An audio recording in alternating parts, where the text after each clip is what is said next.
గౌరవనీయులు జైన సహకార bank KDC CEO Sagar Rao గారు జైన రైతులపై చిన్న చూపు చూడడం చాలా బాధాకరం. మేము ఫస్ట్ చెప్పినాం సాగర్రావు గారు మరి అడ్లొస్తున్నాయి కేడీసీ సీఈఓ జైన గారికి అని చెప్పినాం. అడ్డు రాని నేను జోకుతా 10 కాంట్లు పెట్టా అని చెప్పిండు.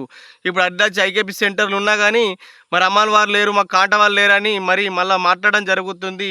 ఎప్పటికీ జైన గురించి మరి సాగర్రావు గారు సుత ఎప్పుడు మరి గ్రీన్ సిగ్నల్ ఇవ్వలేదు, ఎప్పుడు రెడ్ మార్కులే ఉన్నాడు తప్ప మరి ఆయనను మరి పోస్ట్ వేరేకి ట్రాన్స్ఫర్ చేయాలని మంటివాసన చేసే ప్రయోగం ద్వారా మాట్లాడుతున్న గౌరవనీయులు ముఖ్యమంత్రి యనమల రేవంత్ రెడ్డి గారు, రాష్ట్ర వ్యవసాయ శాఖ మంత్రి తుమ్మల నాగేశ్వరరావు గారు, ధర్మపురి శాసనసభ్యులు వడ్డు లక్ష్మణ్ కుమార్ గారు వెంటనే కేడీసీ సీఈఓ సాగర్రావు గారిని వైరా ఖమ్మంకి వెళ్ళి ట్రాన్స్ఫర్ చేయవలసిందిగా మట్టివాసన చేసిన ప్రయోగం ద్వారా మాట్లాడుతున్నాను.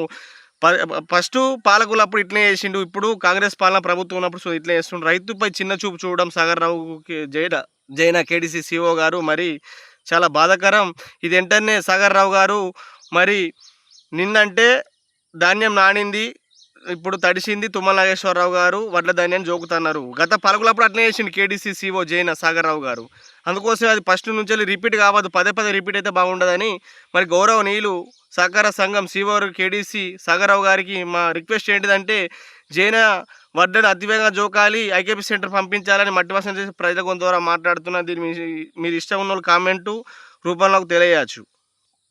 గౌరవనీయులు ముఖ్యమంత్రి రేవంత్ రెడ్డి గారు రాష్ట్ర రైతాంగానికి శ్రీకారం చుట్టారు.